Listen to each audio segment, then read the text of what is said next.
Në këtë moment, ndërsa sytë e tu po lexojnë këto fjalë, një version tjetër i teje po merr vendimin e kundërt. Po, ke dëgjuar sa këtë.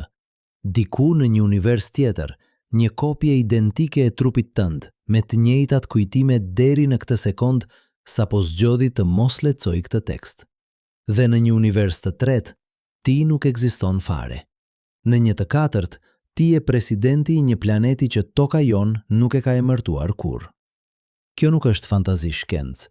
Kjo është pasojë drejt për drejt e ekuacioneve më të sakta që njerëzimi ka zbuluar ndonjëherë. Në vitin 1927, në një konferencë në Bruksel, Albert Einstein u ngrit nga kariga dhe tha diçka që do ta shqetësonte për pjesën tjetër të jetës së tij. Ai kishte sapo dëgjuar një paraqitje nga fizikanti i ri Werner Heisenberg mbi mekanikën kuantike. Zoti nuk luan me zare, deklaroi Einstein me zë të lartë. Por ajo që e shqetësonte Einsteinin nuk ishte vetëm rastësia. Ishte diçka shumë më e thellë. Ekuacionet e reja sugjeronin se realiteti nuk ekziston në një gjendje të caktuar, derisa ne e vëzgojmë atë. Një grinc mund të jetë në dy vende njëkohësisht. Një elektron mund të kalojë nëpër dy vrima në të njëjtën kohë, dhe kur e matim atë, universi duket se zgjedh një nga mundësitë e pafundme. Por çfarë ndodh me të gjitha mundësitë e tjera? Në vitin 1957, një student doktorature në Universitetin Princeton me emrin Hugh Everett III propozoi një përgjigje kaq të çmendur sa edhe sot e kësaj dite shumë fizikantë ngurojnë ta pranojnë. Ai tha se asgjë nuk zhduket. Çdo mundësi ndodh. Kur një elektron zgjedh një rrugë, universi ndahet në dy. Në njërin, elektroni shkon majtas, në tjetrin djathtas. Dhe të dy universitet janë po aq reale sa ky ku ti je duke lecuar tani. Everett e quajti këtë interpretimin e botëve të shumta. Komuniteti shkencor e injoroi pothuajse plotësisht për 2 dekada. Sot është një nga interpretimet më serioze të mekanikës kuantike. Le të ndalemi këtu për një moment. Nëse kjo teori është e saktë, atëherë çdo vendim që ti merr, çdo lëvizje e çdo grince në trupin tënd krijon një dëgzim të realitetit. Kur ti vendose të ngrihesh nga shtrati këtë mëngjes, u krijua një univers ku ti vendose të rrish 5 minuta më shumë. Kur ti zgjodhe këtë rrugë për në punë, u krijua një univers ku ti zgjodhe rrugën tjetër. Kur ti vendose të mos i thuash atë fjali dikujt që e do, u krijua një univers ku ti e the atë. Dhe në atë univers, jeta jote ndoshta mori një drejtim krejtësisht të ndryshëm. Tani, le të bëjmë diçka që matematikantët e quajnë një eksperiment mendor. Imagjino një monedhë të thjeshtë. Ti e hedh atë në ajër. Ajo bie, koka ose stem. 50% mundësi për secilën. Sipas mekanikës kuantike klasike, monedha vendos kur bie. Por sipas Everett, universi ndahet. Në njërin është koka, në tjetrin stem. Tani hedhe atë monedhë përsëri. 2 universi bëhen 4. Hedhe 10 herë. 4 universi bëhen 1024. Hedhe atë 20 herë. 1.084.976 universi. Por kjo është vetëm një monedhë. Trupi yt përmban afërsisht 7 miliard atome. Çdo atom ndërvepron me atomet e tjerë triliona herë në sekond. Çdo ndërveprim është një ngjarje kuantike që mund të shkojë në mënyra të ndryshme. Bëj matematikën. Numri i universive që po krijohen çdo sekond është aq i madh sa nuk ka emër në gjuhën njerëzore. Është një numër me më shumë shifra se sa ka atome në universin ton të dukshëm. Dhe në secilin prej këtyre universive ekziston një version i teje. Disa versione janë pothuajse identike me ty. Ndoshta ata vendosën të pinë kafe në vend të çajit këtë mëngjes. Disa janë pak më të ndryshëm. Ndoshta ata zgjodhen një karrierë tjetër 10 vjet më parë. Disa janë krejtësisht të panjohur. Ndoshta ata u lindën në një vend tjetër, me prindër të tjerë, duke folur një gjuhë tjetër. Dhe disa janë aq egzotik sa mendja jote nuk mund t'i imagjinoj. Versione ku ligjet e fizikës janë pak të ndryshme, ku historia e njerëzimit mori një rrugë krejtësisht tjetër, ku toka nuk ekziston fare.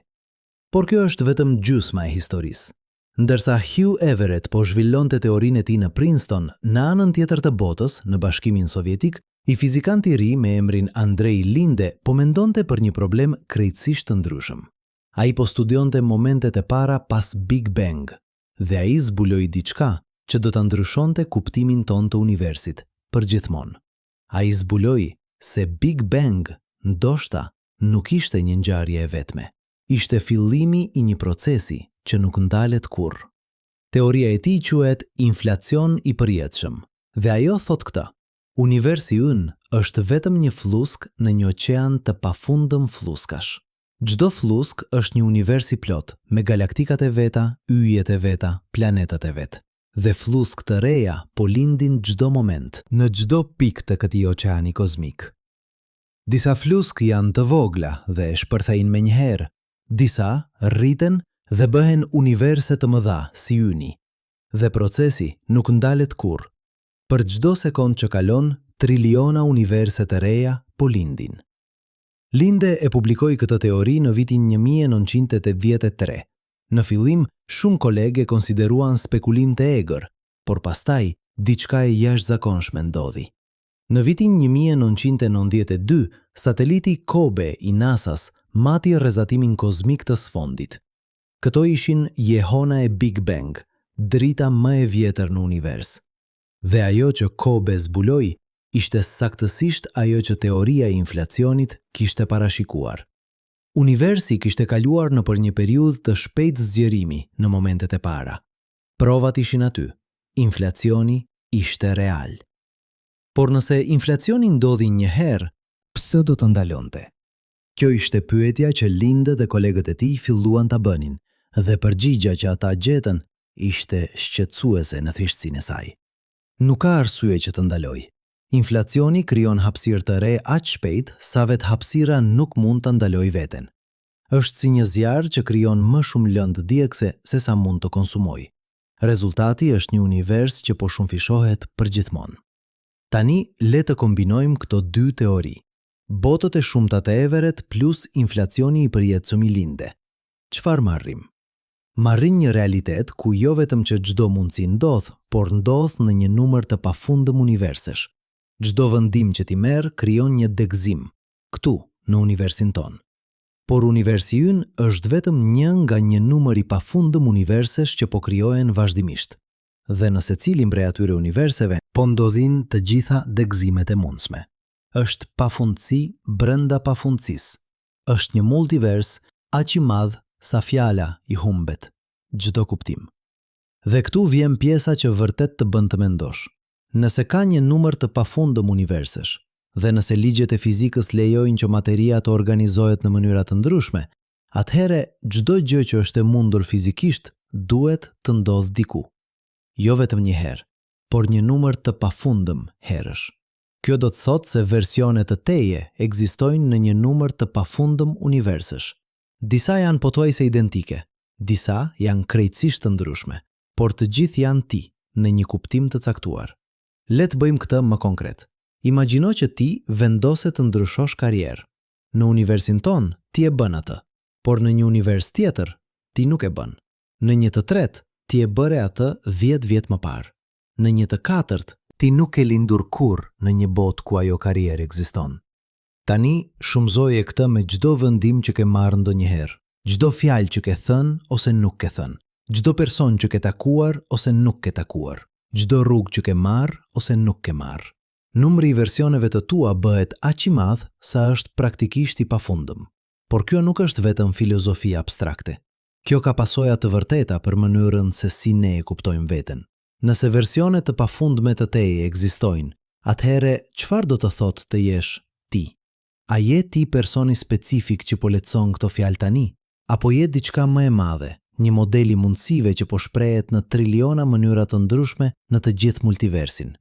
Në vitin 2007, fizikanti Max Tegmark nga Instituti i Teknologjisë i Massachusettit propozoi një mënyrë për të klasifikuar nivelet e ndryshme të multiversit. Ai identifikoi 4 nivele. Niveli i parë është më i thjeshti, universe, që janë aq larg sa drita e tyre nuk ka arritur ende tek ne. Këto univers kanë të njëjtat ligje fizike si tonat, por mund të kenë histori të ndryshme. Niveli i dytë është universi i inflacionit të përjetshëm, flusk të ndryshme me ligje fizike potencialisht të ndryshme. Niveli i tretë është botët e shumta të Everett, degëzime kuantike brenda universit ton. Dhe niveli i katërt është më i çuditshmi, univers që ndjekin struktura matematikore krejtësisht të ndryshme. Çdo nivel shumëfishon numrin e versioneve të teja. Në nivelin e parë ka ndoshta disa triliona versione të teje në hapësirën e pafundme. Në nivelin e dytë, numri bëhet praktikisht i pafundëm. Në nivelin e tretë është absolutisht i pafundëm. Dhe në nivelin e katërt, koncepti i numrimit humbet çdo kuptim. Por le të qëndrojmë me nivelin e parë për një moment, sepse është më i lehtë për të kuptuar.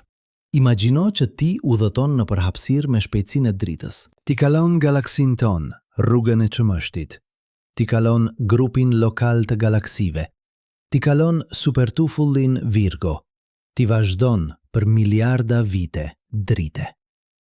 Dhe në një moment, nëse hapësira është vërtet e pafundme, ti do të arrish në një rajon ku atomet janë organizuar saktësisht në të njëjtën mënyrë si këtu. Do të ketë një galaksi identike me rrugën e çmështit, një sistem diellor identik, një tokë identike, dhe një version identik i teje duke lecuar këto fjalë të njëjta. Sa larg është ky version tjetër i teje? Tegmark e ka llogaritur këtë.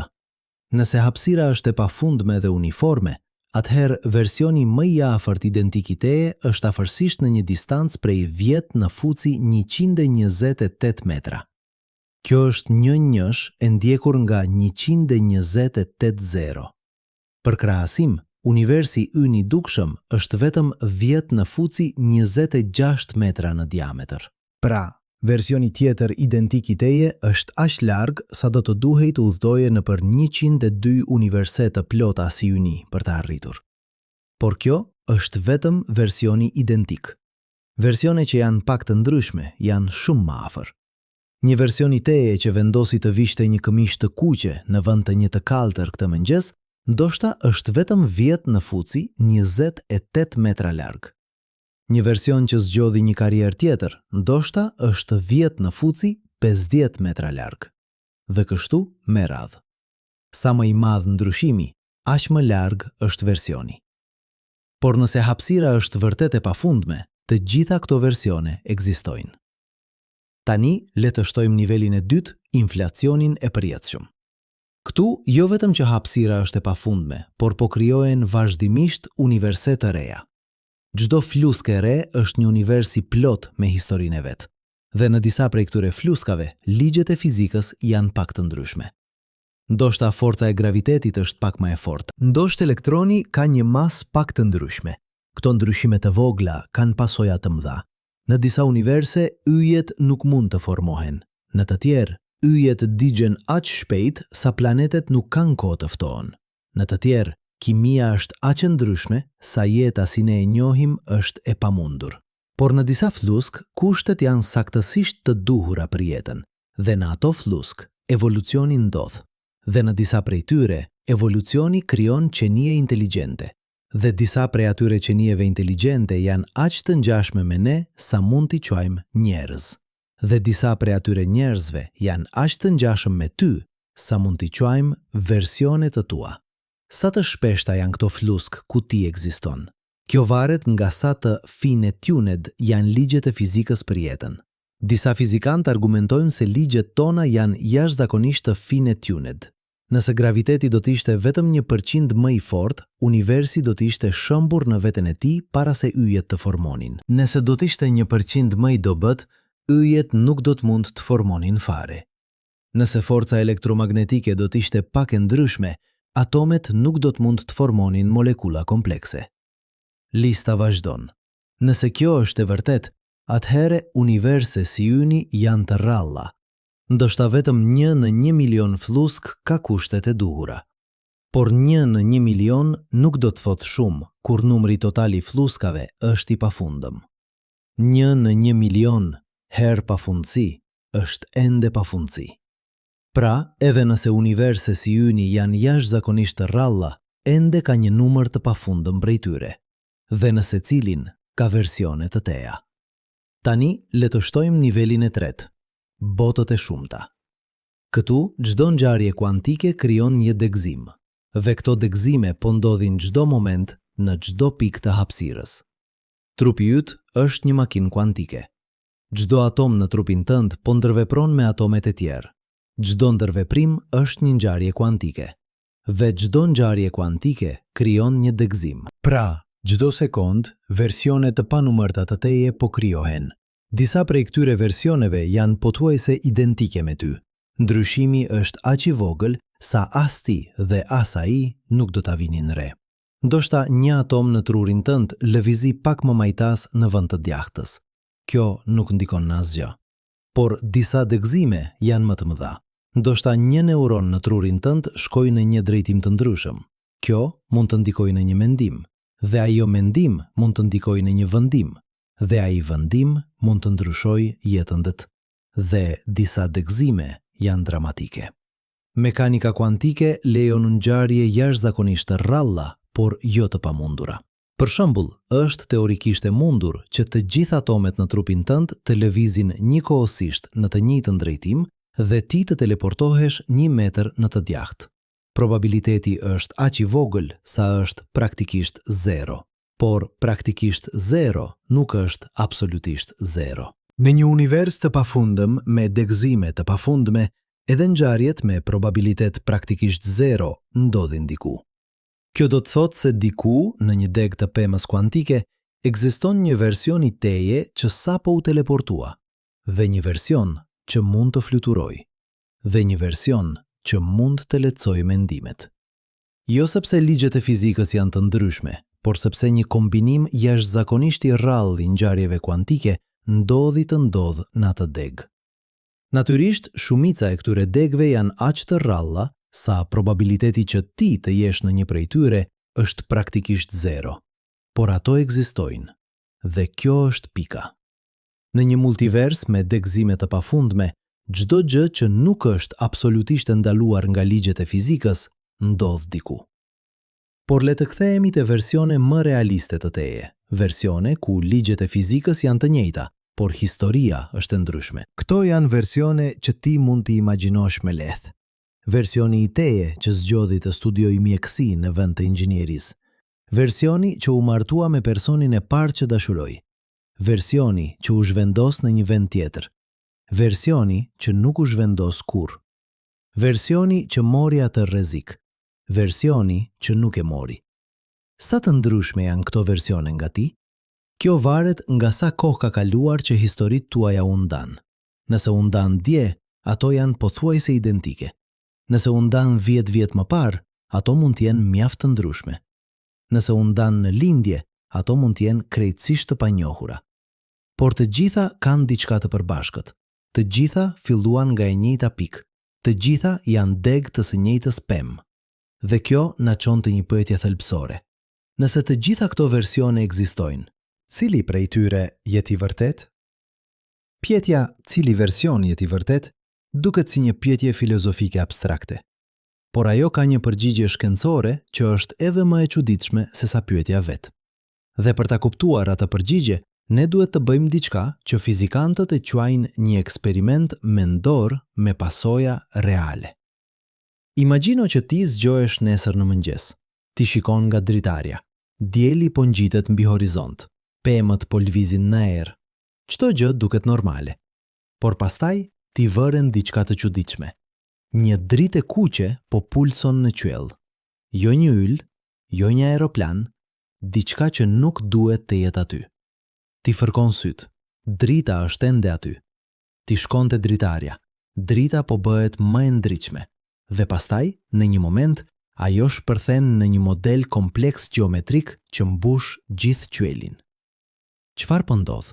A je duke ndërruar? A ke humbur mendjen?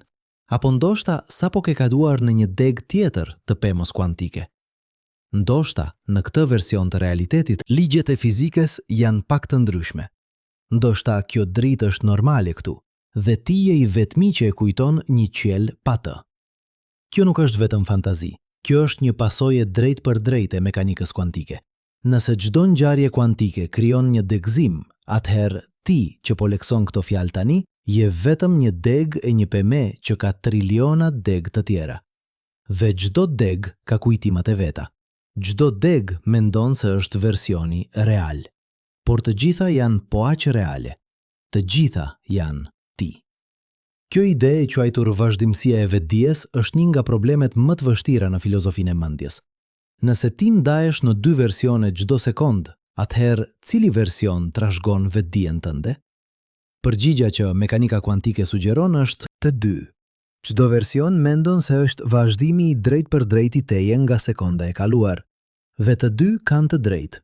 Nuk ka një kuoti 54, kuoti ti, real kuoti 55, kuoti ti, dhe një kuoti 56, kuoti ti, fals, kuoti 57, kuoti.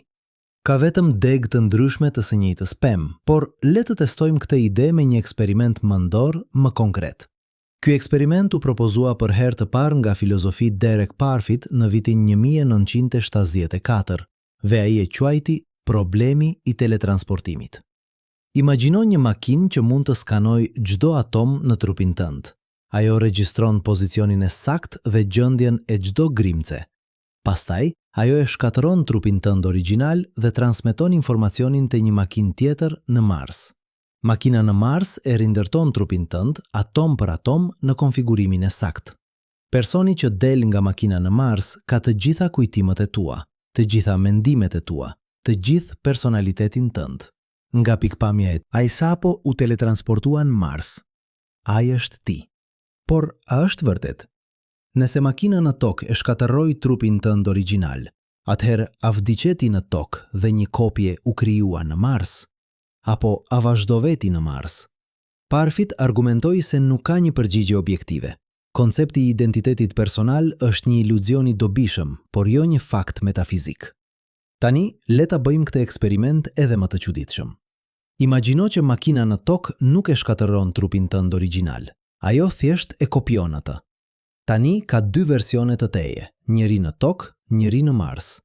Të dy kanë të njëjtat kujtime deri në momentin e kopimit. Të dy mendojnë se janë ti vërtet. Cili prej tyre ka të drejtë? Përsëri, Parfit argumentoi se pyetja nuk ka kuptim. Të dy janë vazhdime të barabarta të teje nga momenti para kopimit. Nuk ka një ti real, ka vetëm dy degë të së njëjtës historie. Dhe kjo është saktësisht ajo që po ndodh në multiversin kuantik. Çdo sekond ti po kopjohesh në triliona versione. Çdo version mendon se është vazhdimi i vetëm i teje, por të gjithë janë po aq real, të gjithë janë ti. Kjo ka pasoja të çuditshme për mënyrën se si ne e kuptojmë vdekjen. Nëse versione të pafundme të teje ekzistojnë në degë të ndryshme të pemës kuantike, atëherë çfarë do të thotë të vdesësh?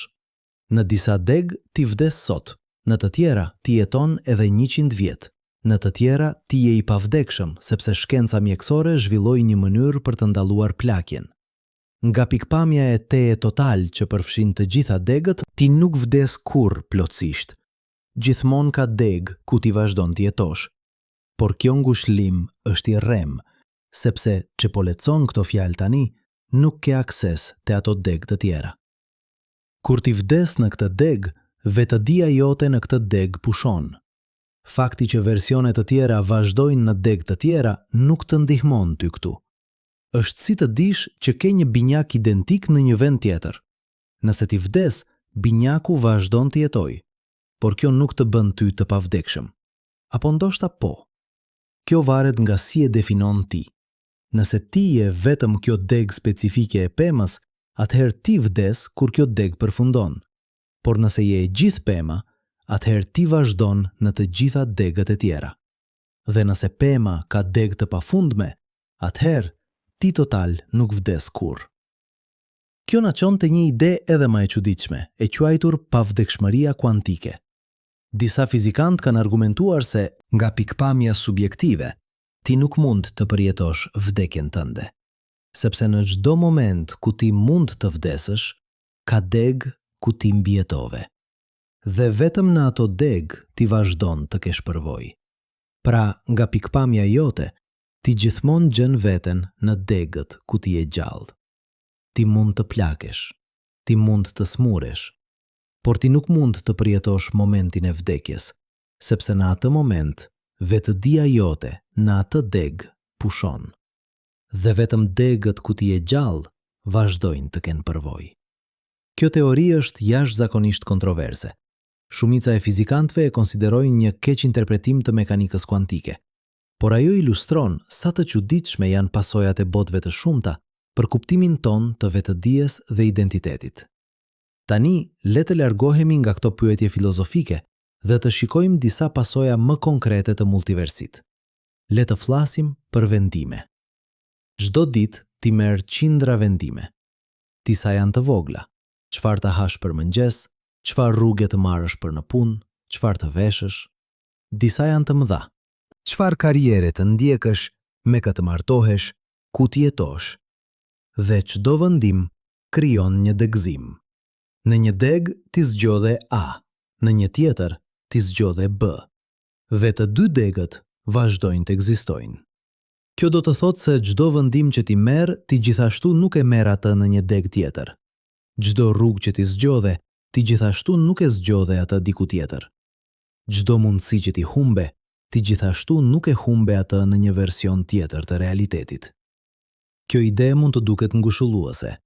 Nëse ti pendohesh për një vendim, ti mund të mendosh, e po, në një univers tjetër, unë mora vendimin e kundërt. Ai versioni meje po jeton jetën që unë humba. Por kjo ngushëllim është i rrem për të njëjtën arsye si më parë. Ti nuk ke akses te ai univers tjetër. Ti je i ngujuar në këtë degë. Vendimet që ti more këtu kanë pasoja këtu. Fakti që versionet të tjera morën vendime të tjera nuk ndryshon asgjë për ty. Apo ndoshta po, sepse nëse ti e di që çdo vendim krijon një dëgzim, atëherë ti e di që nuk ka vendim të gabuar në një kuptim absolut. Çdo vendim është i drejtë në degën e vet. Çdo rrugë çon diku. Dhe të gjitha rrugët po ndiqen nga versione të ndryshme të teje. Kjo mund të bëjë më pak të shqetësuar për vendimet e tua. Nëse çdo mundësi po ndodh diku, atëherë nuk ka presion për të zgjedhur rrugën e vetme të drejtë. Çdo rrugë është e drejtë në botën e vet. Ti thjesht po zgjedh se cilën botë do të përjetosh, por kjo gjithashtu mund të bëjë më të vetëdijshëm për rëndësinë e vendimeve të tua. Sepse edhe pse çdo mundësi po ndodh diku, ti vetëm mund të përjetosh një degë. Kjo degë. Këtu dhe tani. Dhe vendimet që ti merr këtu përcaktojnë se cilën version të realitetit ti do të përjetosh. Le të shikojmë një shembull konkret. Imagjino që ti ke një mundësi për një punë të re. Puna është në një qytet tjetër. Ajo paguan më shumë, por do të thotë të lësh miqt dhe familjen. Ti nuk je i sigurt nëse duhet ta marrësh. Ti mendon për ditë, ti bën lista të pro dhe kundër. Ti flet me njerëz të besuar. Dhe në fund, ti merr një vendim. Le të themi se ti vendose ta marrësh punën. Ti zhvendosesh në qytetin e ri. Në fillim është e vështirë. Ti nuk njeh askënd. Ti mungon shtëpia. Por gradualisht ti fillon të bësh miq të rinj. Ti fillon të shijosh punën. Pas disa vitesh, ti shikon prapa dhe mendon, kjo ishte vendimi i dur. Por në një degë tjetër të pemës kuantike, ti vendose të mos e marrësh punën. Ti qëndrove në qytetin tënd. Ti mbajte punën e vjetër. Ti vazhdove të shije miqt dhe familjen çdo javë. Dhe pas disa vitesh, ai versioni teje shikon prapa dhe mendon, kjo ishte vendimi i duhur. Të dy versione kanë të drejtë, sepse vendimi i duhur nuk është një fakt objektiv. Është një gjykim subjektiv bazuar në përvojën që ti ke në degën tënde. Në degën ku ti more punën, ajo ishte vendimi i duhur, sepse çoi te përvoja që ti ke atje. Në degën ku ti nuk e more, ajo ishte vendimi i duhur, sepse çoi te përvoja që ti ke atje. Kjo do të thotë se nuk ka jetë të humbur. Çdo jetë që ti mund të kishe jetuar, po jetohet nga një version i teje diku.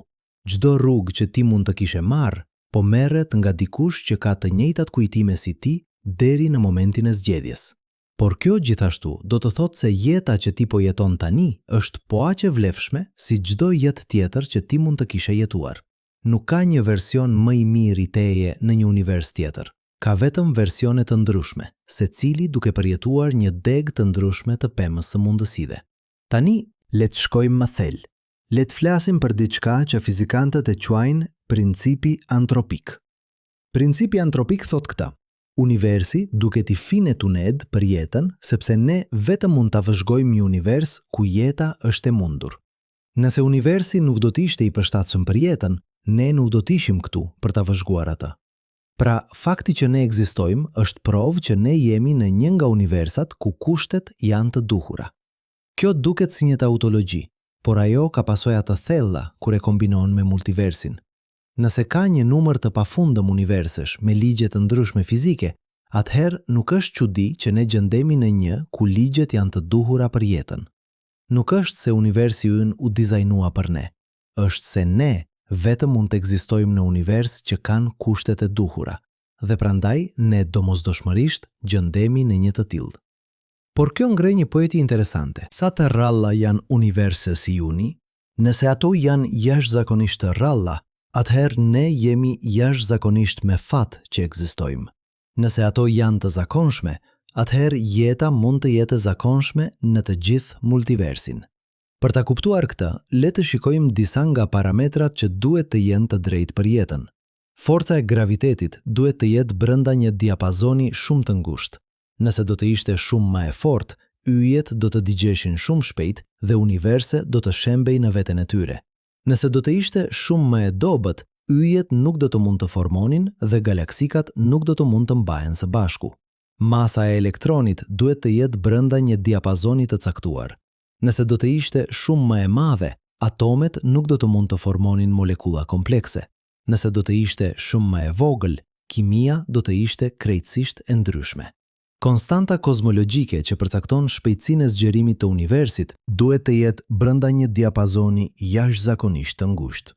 Nëse do të ishte pak më e madhe, universi do të zgjerohej aq shpejt sa galaksikat nuk do të mund të formonin. Nëse do të ishte pak më e vogël, universi do të shembej para se jeta të evoluonte. Lista vazhdon. Ka rreth 20 parametra themelore në fizik, dhe shumica prej tyre duket se janë fintuned për jetën. Ndryshime të vogla në ndonjë prej tyre do të bënin jetën të pamundur. Sa të rralla janë kombinimet të tilla? Kjo varet nga sa i gjerë është diapazoni i lejuar për çdo parametër. Disa fizikantë kanë llogaritur se probabiliteti që një univers i rastësishëm të ketë të gjithë parametrat e duhur është afërsisht 1 në 10 në fuqi 120. Kjo është një numër aq i vogël sa është praktikisht 0. Por praktikisht 0 nuk është absolutisht 0. Dhe kur ti shumëzon një probabilitet praktikisht 0 me një numër të pafundëm universish, ti merr një numër të pafundëm universish me kushtet e duhura. Pra, edhe nëse universi si uni janë jashtëzakonisht të rralla, ende ka një numër të pafundëm prej tyre. Dhe në secilin prej atyre universive, jeta evoluon. Dhe në disa prej tyre, jeta evoluon në qenie inteligjente. Dhe disa prej atyre qenieve inteligjente janë duke lecuar një tekst si ky, duke u pyetur nëse ato janë të vetmet në multiversin. Kjo na çon te një pyetje tjetër. A ka jetë inteligjente në universe të tjera? Jo vetëm në universe të tjera me të njëjtat ligje fizike, por në universe me ligje krejtësisht të ndryshme. Përgjigja varet nga si e definon jetën dhe inteligjencën. Nëse i definon ato në terma shumë specifik, bazuar në kimin e karbonit dhe ADN-ën, atëherë jeta mund të jetë e mundur vetëm në universe me ligje shumë të ngjashme me tonat. Por nëse i definon ato në terma më të përgjithshëm, si sisteme që mund të përpunojnë informacion dhe të përshtaten me mjedisin, atëherë jeta mund të jetë e mundur në një gamë shumë më të gjerë universish. Imagjinoj një univers ku forca elektromagnetike është 10 herë më e fortë se në universin ton. Atomet në ato univers do të ishin shumë më të vogla dhe më të ngurtë. Kimia do të ishte krejtësisht e ndryshme. Por ndoshta do të kishte forma të tjera të organizimit kompleks. Ndoshta do të kishte molekula të bëra nga grinca të tjera. Ndoshta do të kishte qeliza që funksionojnë me parime krejtësisht të ndryshme. Dhe ndoshta, pas miliarda vitesh evolucioni, Do të kishte qenie që mund të mendojnë dhe të pyesin pyetje për natyrën e realitetit. A do t'ishin ato qenie të gjalla në kuptimin ton? A do t'ishin ato inteligjente? Këto janë pyetje filozofike, jo shkencore. Por pika është se organizimi kompleks mund të jetë i mundur në më shumë lloje universish se sa ne zakonisht mendojmë. Dhe nëse kjo është e vërtet, atëherë multiversi mund të jetë plot me forma të ndryshme të jetës dhe inteligjencës. Disa mund të jenë të ngjashme me ne, disa mund të jenë aq të ndryshme sa ne nuk do t'i njihnim si të gjalla. Dhe disa mund të jenë aq egzotike sa mendja jonë nuk mund t'i konceptoj. Por le të kthehemi te versione më të njohura të teje, versione që jetojnë në universe me të njëjtat ligje fizike, por me histori të ndryshme. Le të shikojmë sa të ndryshme mund të jenë këto versione. Imagjino një version i teje që u lind 10 vjet më herët. Ai version u rrit në një kohë pak të ndryshme. Ai dëgjoi muzikë të ndryshme. Ai pa filma të ndryshëm. Ai pati miq të ndryshëm. Dhe të gjitha këto ndryshime të vogla u grumbulluan në një personalitet pak të ndryshëm. Ai versioni teje mund të ketë vlera pak të ndryshme. Ai mund të ketë interesa pak të ndryshme. Ai mund të ketë marrë vendime pak të ndryshme. Tani, imagjino një version i teje që u lind në një vend tjetër, ndoshta në Japoni në vend të Shqipërisë. Ai version u rrit duke folur një gjuhë tjetër. Ai u rrit në një kulturë tjetër. Ai kishte një mënyrë krejtësisht të ndryshme të menduarit për botën. Ai mund të ketë një fe të ndryshme. Ai mund të ketë një sistem të ndryshëm vlerash. Ai mund të ketë një identitet krejtësisht të ndryshëm. Sa i ngjashëm është ai version me ty? Ai ka të njëjtin ADN, ai ka të njëjtin potencial gjenetik. Por, mjedisi i tij e formsoi atë në një mënyrë krejtësisht të ndryshme. A është ai ende ti? Apo është dikush tjetër që ndodh të ketë të njëjtin ADN? Kjo pyetje na çon te një debat i vjetër në filozofi, natyra kundrejt edukimit. Sa nga personaliteti yt është i përcaktuar nga gjenetika dhe sa nga mjedisi? Studime me binjak identik sugjerojnë se të dyja luajnë një rol. Binjak identik të rritur vecmas kanë shumë ngjashmëri, por gjithashtu kanë shumë ndryshime. Gjenetika vendos një kornizë, por mjedisi e plotëson atë kornizë me detaje. Në kontekstin e multiversit, kjo do të thotë se versione të teje me të njëjtin ADN, por me mjedise të ndryshme, do të kenë disa ngjashmëri themelore, por gjithashtu do të kenë shumë ndryshime sipërfaqësore. Ata mund të kenë të njëjtat prirje themelore, por të shprehen në mënyra të ndryshme. Ata mund të kenë të njëjtat nevoja emocionale, por t'i plotësojnë ato në kontekste të ndryshme. Por çfarë për versione të teje me ADN pak të ndryshëm? Çdo herë që prindrit e tu konceptuan një fëmijë, kishte një kombinim të caktuar të gjineve nga nëna dhe babai. Por ato gjene mund të kombinoheshin në mënyra të ndryshme. Në fakt, çdo qift mund të prodhojë afërsisht 70 trilion kombinime të ndryshme gjenetike. Pra, në universi ku prindrit e tu konceptuan një fëmijë në të njëjtën kohë, por me një kombinim pak të ndryshëm gjinesh, do të kishte një version i teje që është gjenetikisht pak i ndryshëm. Sa i ndryshëm do të ishte ai version? Kjo varet nga sa të mëdha janë ndryshimet gjenetike. Nëse ndryshimi është në një gjen që nuk ndikon shumë në fenotip, atëherë ai version mund të jetë pothuajse identik me ty. Nëse ndryshimi është në një gjen që ndikon në diçka të rëndësishme, si lartësia apo inteligjenca apo temperamenti, atëherë ai version mund të jetë dukshëm i ndryshëm. Dhe çfarë për versione ku prindrit e tu nuk u takuan kurrë? Në ato universe, ti nuk ekziston në formën që je tani, por ndoshta nëna jote u martua me dikë tjetër dhe kishte një fëmijë që ka gjysmën e ADN-s sate. A është ai fëmijë një version i teje, apo është dikush krejtësisht i ndryshëm? Këto pyetje na çojnë te kufiri i konceptit të identitetit personal. Në një pikë, ndryshimet bëhen aq të mëdha sa nuk ka kuptim të flasësh për versione të teje. Ka vetëm njerëz të ndryshëm që ndodhin të kenë disa lidhje me ty. Por edhe ato lidhje janë interesante, sepse në një multivers i pafundëm, çdo kombinim i mundshëm i gjineve nga prindrit e tu ekziston diku. Çdo fëmijë që prindrit e tu mund të kishin pasur, po lind diku. dhe disa prej atyre fëmijëve janë aq të ngjashëm me ty sa mund të konsiderohen pothuajse ti, dhe disa janë aq të ndryshëm sa janë krejtësisht të huaj. Kjo na çon te një realizim i çuditshëm. Në një multivers i pafundëm, koncepti i familjes bëhet i paqartë, sepse jo vetëm që ka versione të teje, por ka edhe versione të prindërve të tu, të vëllezërve dhe motrave të tu, të fëmijëve të tu. Dhe të gjitha këto versione po ndërveprojnë në mënyra të ndryshme në universe të ndryshme. Në disa universe ti ke një marrëdhënie të shkëlqyer me prindrit e tu, në të tjera ti nuk flet me ta prej vitesh. Në disa ti ke 5 vëllezër dhe motra, në të tjera ti je fëmijë i vetëm. Në disa ti ke 3 fëmijë, në të tjera ti nuk ke asnjë. Çdo konfiguracion i mundshëm i familjes po jetohet nga versione të ndryshme të teje. Dhe e njëjta gjë është e vërtet për marrëdhëniet romantike. Në disa universe ti je i martuar me personin që ti do tani. Në të tjera ti je i martuar me dikë që ti takove në shkollë, por nuk e ndjeke atëherë. Në të tjera ti je beqar dhe i lumtur. Në të tjera ti je në një marrëdhënie që nuk funksionon, por nuk mund ta lësh. Çdo mundësi po jetohet. Kjo mund të duket deprimuese. Nëse çdo mundësi po ndodh diku, atëherë çfarë rëndësie ka në zgjedhjet e tua? Nëse ti zgjodhe të martohesh me personin A, por një version tjetër i teje u martua me personin B, atëherë a ka rëndësi se cilin zgjodhe? Përgjigjja është po, ka rëndësi. Sepse edhe pse çdo mundësi po ndodh diku, ti vetëm mund të përjetosh një deg, dhe ajo deg është jeta jote. Zgjedhjet që ti bën këtu përcaktojnë se cilën version të realitetit ti do të përjetosh. Fakti që versione të tjera po përjetojnë realitete të tjera nuk ndryshon asgjë për ty këtu. Është si të luash një lojë ku çdo lëvizje e mundshme po luhet nga lojtarë të ndryshëm.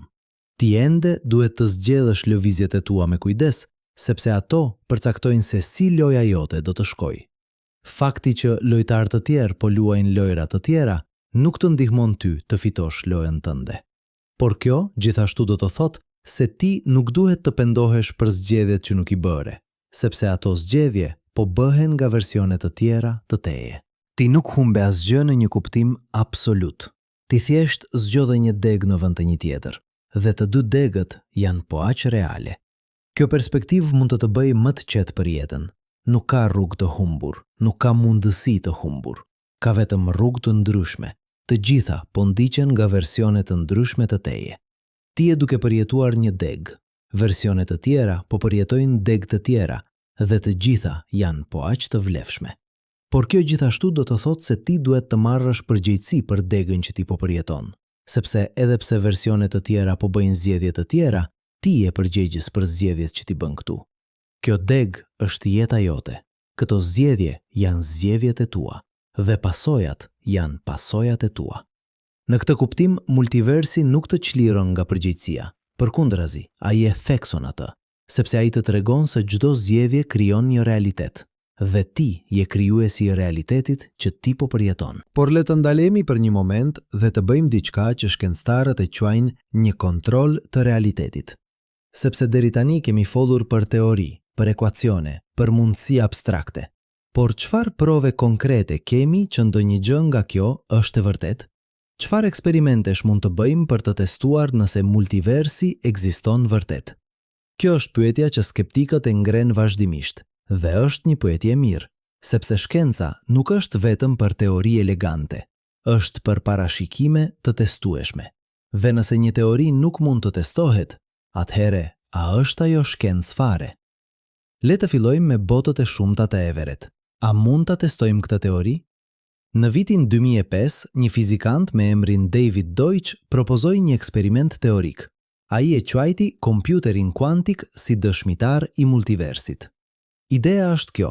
Një kompjuter kuantik funksionon duke shfrytzuar superpozicionin kuantik. Ai mund të kryej shumë llogaritje njëkohësisht, sepse çdo qubit ekziston në shumë gjendje njëkohësisht.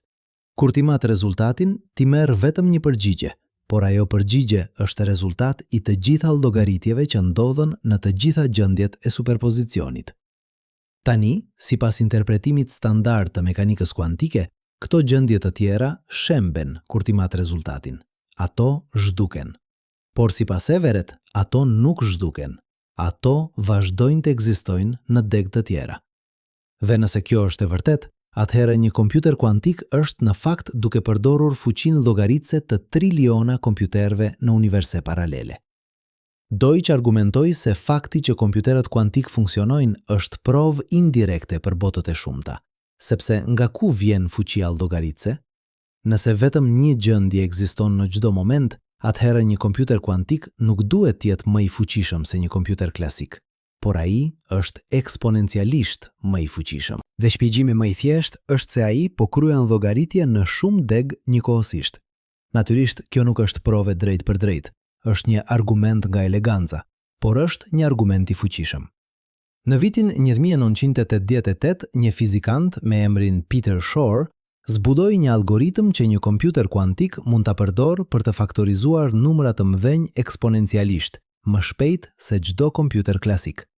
Ky algoritëm u testua në kompjuter kuantik të vegjël në vitet 2000. Ai funksionoi saktësisht siç Shor kishte parashikuar. Dhe pyetja mbetet, nga ku vjen kjo fuci? Por det shikojmë një lloj tjetër prove. Në vitin 2013, sateliti Planck i Agjencisë Hapësinore Evropiane mati rrezatimin kozmik të sfondit me saktësi të paparë, dhe ai zbudoi diçka të çuditshme. Kishte një njoll të ftohtë në një rajon të qiellit, një zonë ku temperatura ishte pak më e ulët se sa pritej. Kjo nuk ishte një anomali e madhe, por ishte statistikisht e rëndësishme. Disa kozmolog propozuan një shpjegim të guximshëm.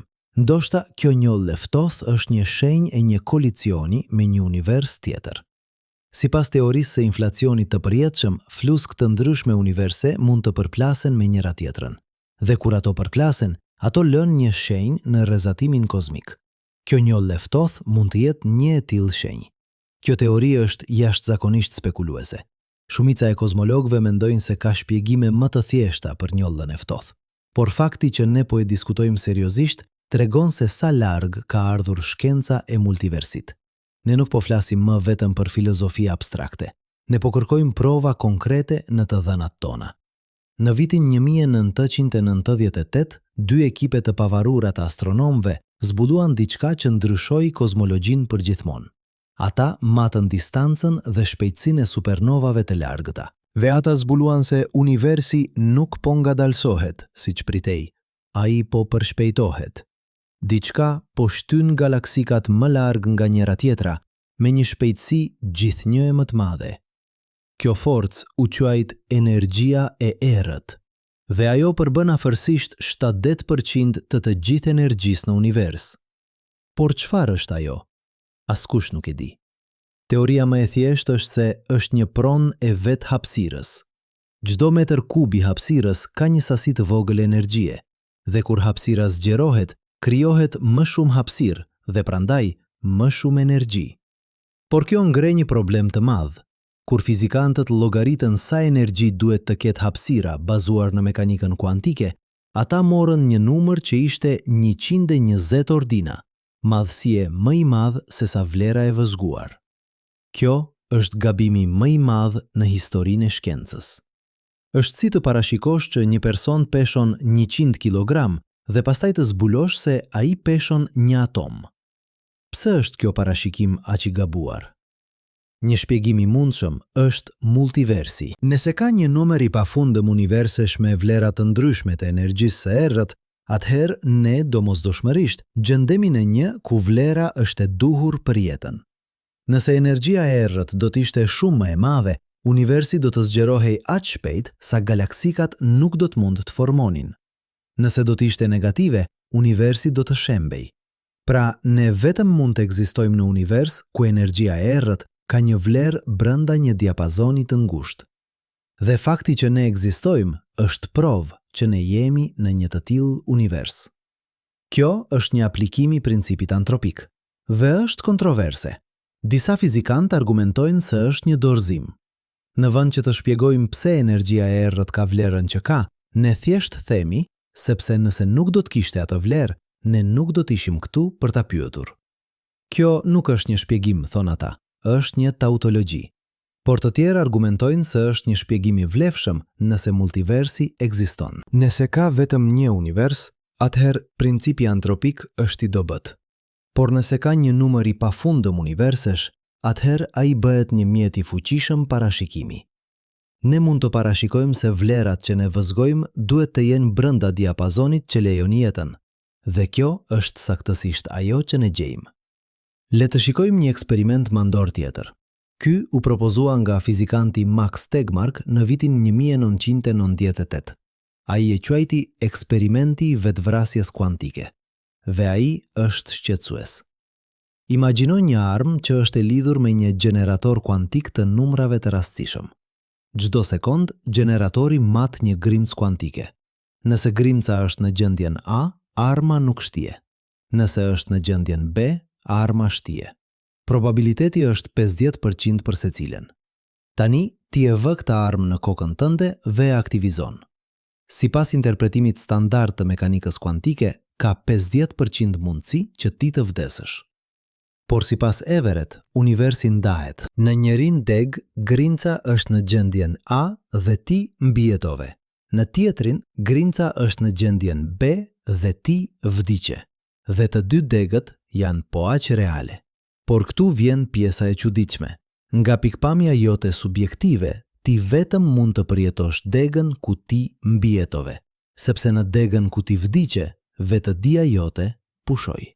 Pra, nga pikpamja jote, arma nuk shtiu. Ti mbijetove. Tani, le ta përsërisim eksperimentin. Përsëri universi ndahet. Përsëri ti mbijetove në një deg dhe vdiqe në tjetrën. Dhe përsëri ti vetëm mund të përjetosh degën ku ti mbijetove. Nga pikpamja jote, arma nuk shtiu përsëri. Le ta bëjmë këtë 10 herë. Pas 10 herësh ka 1024 deg. Në 1023 prej tyre ti vdiqe në një moment, por në një deg ti mbijetove të gjitha 10 herët. Dhe nga pikpamja jote, ti je në atë deg, sepse në të gjitha degët e tjera, vetëdia jote pushoi. Probabiliteti që ti të mbijetosh 10 herë është 1 në 1024. Kjo është afërsisht 0.1%. Por nga pikpamja jote subjektive, ti gjithmonë mbijetove, sepse ti vetëm mund të përjetosh degët ku ti je gjallë. Kjo është ideja e pavdëkshmërisë kuantike që ne e përmendëm më parë, dhe ajo ka pasoja të çuditshme. Nëse kjo teori është e saktë, atëherë nga pikpamja jote subjektive, ti nuk mund të vdesësh kurrë. Ti gjithmonë do të gjesh veten në degën ku ti mbijetove, pavarësisht sa e paimagjinueshme është ajo. Natyrisht, kjo nuk do të thotë që ti je i pavdekshëm në një kuptim objektiv. Në shumicën e degëve ti vdes. Miqt dhe familja jote në ato degë të vajtojnë. Por nga pikpamja jote subjektive, ti gjithmonë je në degën ku ti je gjallë. Ti mund të plakesh, ti mund të smuresh, por ti nuk mund të përjetosh momentin e vdekjes. Kjo teori është jashtëzakonisht kontroverse. Shumica e fizikantëve e konsiderojnë një keq interpretim. Por ajo ilustron sa të çuditshme janë pasojat e botëve të shumta për kuptimin ton të vetëdijes. Tani, le të largohemi nga këto eksperimente mendore dhe të shikojmë disa prova më konkrete. Në vitin 2006, një grup fizikantësh në Universitetin e Kalifornisë në Santa Barbara krijuan një rezonator mekanik kuantik. Kjo ishte një objekt i vogël, afërsisht 60 mikrometra i gjatë, që mund të vibronte. Dhe ata e ftohën atë në temperaturën më të ulët të mundshme, afërsisht 0 absolut. Në atë temperaturë, rezonatori hyri në gjendjen e tij kuantike më të ulët. Dhe pastaj, diçka e jashtëzakonshme ndodhi. Ata matën se rezonatori ishte në 2 gjendje njëkohësisht. Ai po vibronte dhe nuk po vibronte në të njëjtën kohë. Kjo ishte hera e parë që një objekt i dukshëm me sy u vu në superpozicion kuantik. Çfarë do të thotë kjo? Sipas interpretimit standard, rezonatori ishte në një gjendje të papërcaktuar derisa ata e matën atë. Pastaj, ai zgjodhi një gjendje. Por sipas Everett, universi u nda. Në njërin deg, rezonatori po vibronte, në tjetrin nuk po vibronte, dhe të dy degët vazhduan të ekzistojnë. Ky eksperiment nuk provon botët e shumta. Por ai tregon se superpozicioni kuantik është real edhe për objekte makroskopike. Dhe nëse superpozicioni është real, atëherë pyetja bëhet: Çfarë ndodh me të gjitha gjendjet e tjera kur ne matim 1?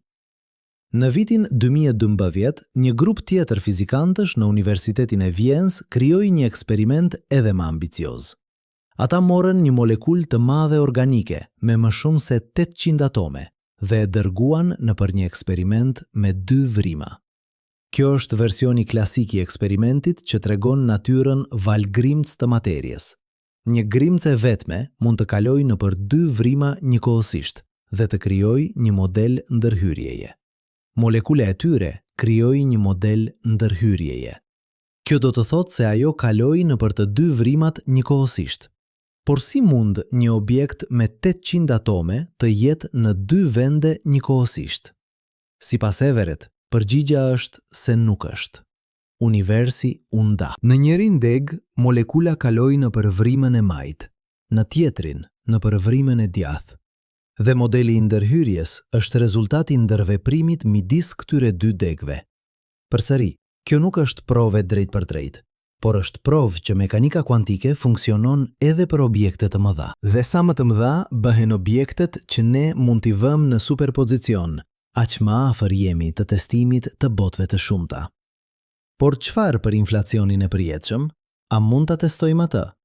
Në vitin 2014, një grup astronomësh njoftuan se kishin zbuluar valë gravitacionale primare në rrezatimin kozmik të sfondit. Këto do të ishin valë në vetë hapësirën që u krijuan gjatë inflacionit. Nëse do të ishin të vërteta, do të ishin prova e drejt për drejt që inflacioni ndodhi. Komuniteti shkencor u emocionua.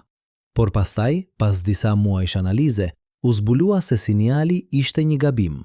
Ajo që ata kishin matur ishte pluhur në galaksin ton, jo valë gravitacionale primare. Ishte një zhgënjim i madh, por kërkimi vazhdon. Teleskop të rinj po ndërtohen që do të jenë më të ndjeshëm, dhe nëse valët gravitacionale primare ekzistojnë, ne do t'i gjejmë ato. Por edhe nëse ne provuam që inflacioni ndodhi, kjo nuk provon që ai është i përjetshëm.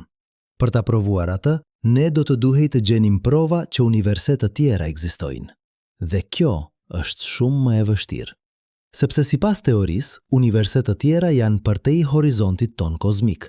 Drita e tyre nuk ka arritur ende tek ne, dhe ndoshta nuk do të arrijë kurrë. Por ka një mundësi. Nëse 2 flusk universe përplasen, ato lën një shenjë.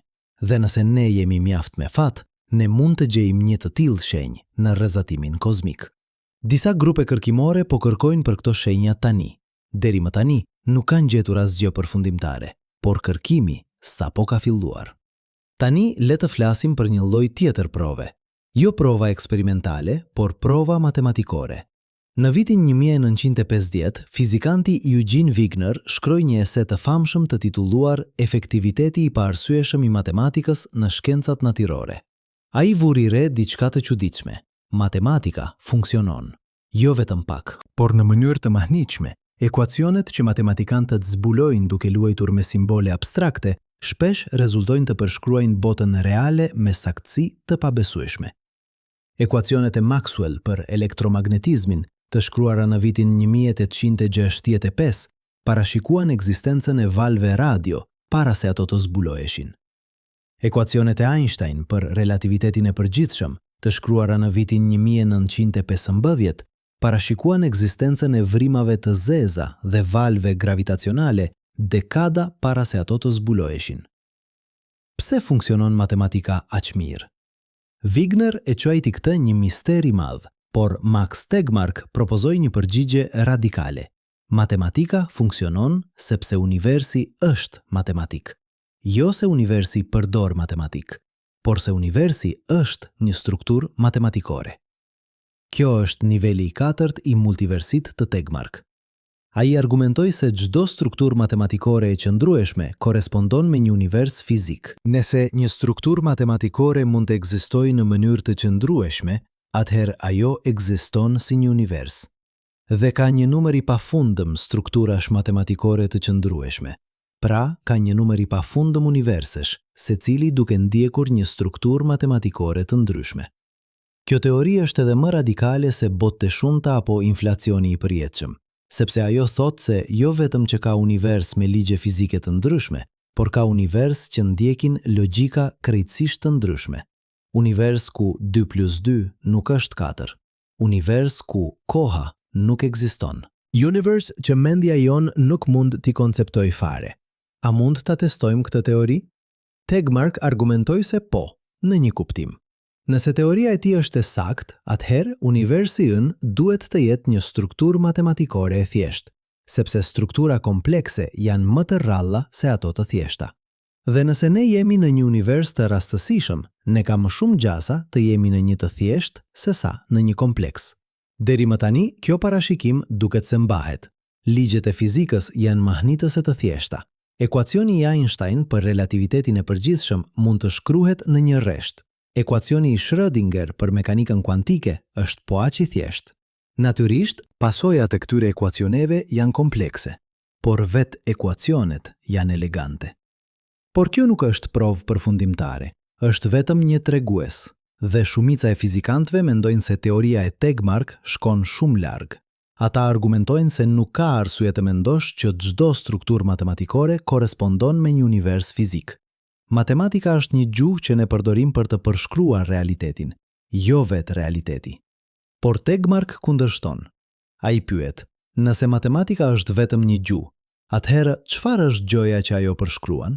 Çfarë është realiteti fizik nëse jo një strukturë matematikore? Kur ne heqim të gjitha përshkrimet subjektive, të gjitha cilësitë që varen nga perceptimi ynë, çfarë mbetet? Mbeten marrëdhënie abstrakte midis objekteve abstrakte. Dhe kjo është saktësisht ajo që është një strukturë matematikore. Kjo debat vazhdon dhe ajo na çon te një pyetje edhe më thelbësore. Çfarë është realiteti? Për mijëra vjet, njerëzit kanë menduar se realiteti është ajo që ne perceptojmë me shqisat tona. Ajo që ne shohim, dëgjojmë, prekëm. Por shkenca ka treguar se kjo është një iluzion. Ngjyrat nuk ekzistojnë në botën fizike. Ato janë interpretimi i trurit ton të gjatësive të ndryshme vale. Tingujt nuk ekzistojnë në botën fizike. Ato janë interpretimi i trurit ton të valve të presionit në ajër. Edhe soliditeti i objekteve është një iluzion. Atomet janë kryesisht hapësirë bosh. Ajo që ne perceptojmë si solid është në fakt forca elektromagnetike që shtyn atomet larg njëri tjetrit. Pra, nëse perceptimi ynë nuk na tregon realitetin, çfarë na tregon? Shkenca thot se na tregon një model të dobishëm të realitetit, një model që na ndihmon të mbijetojmë dhe të riprodhohemi, por jo domosdoshmërisht, një model të saktë. Kjo ide u zhvillua nga filozofi Immanuel Kant në shekullin e 18. Ai argumentoi se ne nuk mund të njohim gjën në vetvete. Ne vetëm mund të njohim gjën siç na duket. Ka një realitet objektiv atje jashtë, por ne nuk kemi akses të drejt për drejt te ai. Ne vetëm kemi akses të perceptimet tona, të cilat janë të filtruara në përshqisat dhe trurin ton. Shkenca moderne ka konfirmuar këtë. Fizika kuantike ka treguar se grincat nuk kanë veti të përcaktuara derisa ne i matim ato. Relativiteti ka treguar se koha dhe hapësira nuk janë absolute, por varen nga kuadri i referencës. Neuroshkenca ka treguar se perceptimi ynë është një konstrukt aktiv i trurit, jo një pasqyrim pasiv i realitetit. Pra, nëse ne nuk mund të njohim realitetin drejt për drejt, si mund të dim nëse multiversi ekziston? Kjo është pyetja që skeptikët ngren dhe është një pyetje e vlefshme. Por fizikantët argumentojnë se ne nuk kemi nevojë të shohim multiversin për të ditur që ai ekziston. Ne vetëm kemi nevojë të shohim pasojat e tij. Është si graviteti. Ne nuk mund ta shohim gravitin, por ne mund të shohim pasojat e tij. Ne shohim mollët që bien, ne shohim planetët që rrotullohen rreth diellit, ne shohim galaksikat që bashkohen. Dhe nga këto vëzhgjime ne konkludojmë se graviteti ekziston. E njëjta gjë është e vërtet për multiversin. Ne nuk mund ta shohim atë drejt për drejt, por ne mund të shohim pasojat e tij. Ne shohim se mekanika kuantike funksionon. Ne shohim se inflacioni ndodhi. Ne shohim se ligjet e fizikës janë të fine-tunit për jetën. Dhe nga këto vëzhgjime ne konkludojmë se multiversi mund të ekzistojë. Natyrisht, kjo nuk është provë përfundimtare, por shkenca nuk kërkon provë përfundimtare. Ajo kërkon shpjegimin më të mirë të dhënave. dhe për shumë fizikantë, multiversi është shpjegimi më i mirë që ne kemi. Por le të kthehemi te pyetja që ne filluam. Çfarë do të thotë kjo për ty? Nëse multiversi ekziston, nëse versione të pafundme të teje po jetojnë jetë të pafundme, atëhere si duhet të jetosh jetën tënde këtu? Disa njerëz mendojnë se multiversi e bën jetën pa kuptim. Nëse çdo mundësi po ndodh diku, atëhere çfarë rëndësie kanë zgjedhjet e tua? Nëse ti zgjodhe A, por një version tjetër zgjodhi B, atëhere a ka rëndësi? Por kjo është një keq kuptim, sepse edhe pse çdo mundësi po ndodh diku, ti vetëm mund të përjetosh një deg. Kjo deg. Këtu dhe tani. Dhe zgjedhjet që ti bën këtu përcaktojnë se cilën version të realitetit ti do të përjetosh. Fakti që versione të tjera po përjetojnë realitete të tjera nuk ndryshon asgjë për ty këtu. Në fakt, multiversi mund të bëjë jetën më kuptimplot, jo më pak, sepse ai të tregon se çdo zgjedhje krijon një realitet. Ti nuk je thjesht duke zbuluar një rrugë të paracaktuar, ti je duke krijuar rrugën ndërsa ecën. Çdo vendim që ti merr është një akt krijimi. Ti po krijove versionin e realitetit që ti do të përjetosh. Kjo është një përgjegjësi e madhe, por është gjithashtu një liri e madhe, sepse ajo do të thotë se ti nuk je i kufizuar nga një fat i paracaktuar. Ti nuk je duke ndjekur një skenar të shkruar, ti je duke shkruar skenarin ndërsa jeton. Dhe kjo na çon te një realizim i fundit. Në një multivers i pafundëm, çdo version i teje është unik. Edhe pse ka versione të pafundme, asnjë prej tyre nuk është saktësisht si ti, sepse çdo version ka një histori unike, një grup unik përvojash, një perspektivë unike për realitetin. Ti je një shprehje e pafundme e mundësive, por ti je gjithashtu një shprehje unike. Nuk ka askënd tjetër në të gjithë multiversin që ka saktësisht të njëjtën kombinim të gjineve, mjedisit, përvojave dhe zgjedhjeve si ti. Ti je njëkohësisht i pafundëm dhe unik, ti je njëkohësisht një deg e një pemë të pafundme dhe një pemë në vetvete. Dhe kjo është bukuria e multiversit. Ai nuk të bën ty më pak të rëndësishëm. Ai të bën ty më të rëndësishëm. Sepse ai të tregon se ti je një mrekulli. Jo sepse ti je i vetmi, por sepse ti je një shprehje unike e një procesi të pafundëm. Ti je një mënyrë që universi po përjeton veten, dhe kjo përvojë, kjo perspektivë, kjo degë e pemës nuk do të përsëritet kurrë saktësisht në të njëjtën mënyrë. Pra, jeto jetën tënde. Bëj zgjedhjet e tua. Krijo realitetin tënd. Sepse edhe pse versione të tjera po bëjnë zgjedhje të tjera, ti je i vetmi që mund të jetojë këtë jetë. Ti je i vetmi që mund të përjetojë këtë degë të pemës. Dhe kjo e bën atë të çmuar përtej çdo mase. Në fund, multiversi nuk është vetëm një teori shkencore. Është një mënyrë e re e të menduarit për veten.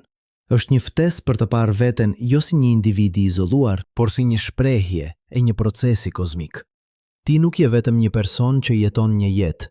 Ti je një mënyrë që universi po eksploron mundësitë e tij. Ti je një degë e një pemë që po rritet përgjithmonë. Ti je një val në një oqean të pafundëm. Dhe kjo perspektivë mund të ndryshojë mënyrën se si ti jeton. Ajo mund të të bëjë më të vetëdijshëm për ndërlidhjen e të gjitha gjërave, ajo mund të të bëjë më të dhemshur për të tjerët, sepse ti e kupton se ata janë versione të tjerë të së njëjtës procesi. Ajo mund të të bëjë më të qetë për vdekjen, sepse ti e kupton se ti je pjesë e diçkaje më të madhe që vazhdon përtej jetës sa te individuale. Por më e rëndësishmja, ajo mund të të bëj më të pranishëm. Sepse nëse kjo është e vetmja degë që ti mund të përjetosh, atëherë çdo moment është i çmuar. Çdo përvojë është unike, çdo zgjedhje është një akt krijimi dhe çdo frymëmarrje është një mrekulli. Pra, merr frymë. Shiko rreth teje. Ndjej peshën e trupit tënd. Dëgjo tingujt rreth teje. Kjo është degja jote. Kjo është jeta jote. Kjo është versioni i realitetit që ti po krijon, me çdo zgjedhje, me çdo mendim, me çdo veprim. Dhe diku, në një univers tjetër, një version tjetër i teje po bën zgjedhje të tjera, po jeton një jetë tjetër, po krijon një realitet tjetër. Por ai version nuk është këtu. Ti je këtu. Dhe kjo e bën këtë moment, këtë përvojë, këtë jetë absolutisht të çmuar. Sepse në fund nuk ka rëndësi sa universe ekzistojnë. Nuk ka rëndësi sa versione të teje po jetojnë jetë të tjera. Ajo që ka rëndësi është kjo. Ti je këtu, tani, duke përjetuar këtë moment. Dhe ky moment nuk do të përsëritet kurrë, saktësisht në të njëjtën mënyrë. Ai është unik në të gjithë multiversin. Pra, jeto atë plotësisht. Jeto atë me vetdije. Jeto atë me qëllim. Sepse kjo është jeta jote. Kjo është degja jote. Kjo është mrekullia jote. Por tani, le të ndalemi. Le të bëjmë diçka që shkencëtarët e vërtet bëjnë gjithmonë, por që shpesh harrohet në dokumentarët popullor. Le të jemi plotësisht të sinqertë për atë që ne nuk dim. Sepse ja vërteta. Çdo gjë që ne kemi diskutuar deri tani, çdo teori, çdo ekuacion, çdo parashikim, mbështetet mbi supozime që ne nuk mund t'i provojmë plotësisht. Dhe kjo nuk është një dobësi e shkencës. Kjo është forca e saj. Shkenca e vërtet nuk pretendon të di gjithçka. Ajo pretendon të kërkojë, të testojë, të dyshojë dhe të pranojë kufitë e saj. Pra, le të flasim për ato kufi. Fillojmë me mekanikën kuantike.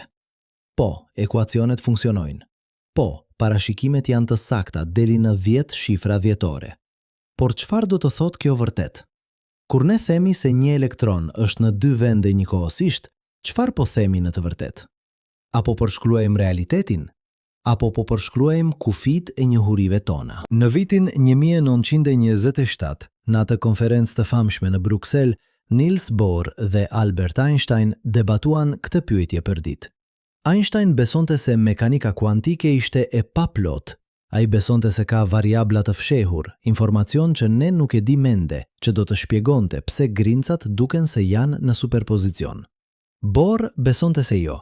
Ai besonte se superpozicioni është realiteti themelor dhe se pyetja ku është elektroni vërtet nuk ka kuptim.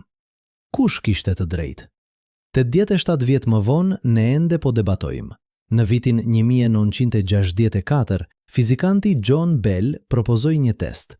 Ai tregoi se nëse variablat e fshehur ekzistojnë, atëherë eksperimentet do të japin rezultate të caktuara. Nëse nuk ekzistojnë, rezultatet do të jenë të ndryshme. Eksperimentet u bën, rezultatet mbështetën Bohr, jo Einstein. Por kjo nuk e mbyll debatin, sepse ka mënyra për të shpjeguar rezultatet e Bell pa pranuar superpozicioni. Disa fizikantë argumentojnë për realitete jo lokale, ku grimcat mund të ndikojnë njëra tjetrën menjëherë në distanca të mëdha. Të tjerë argumentojnë për determinizëm super, ku e ardhmja ndikon në të kaluarën. Të tjerë argumentojnë për shumë bota, ku të gjitha mundësit ndodhin. Dhe ja e vërteta e çuditshme, të gjitha këto interpretimi japin të njëjtat parashikime eksperimentale. Ato janë matematikisht ekuivalente. Pra, si mund të zgjedhim midis tyre? Deri tani ne nuk mund. Dhe kjo do të thotë se ne nuk dim vërtet çfarë po ndodh në nivelin kuantik. Ne dim si të llogarisim, por ne nuk dim çfarë po llogarisim. Tani le të shikojmë inflacionin e përjetshëm.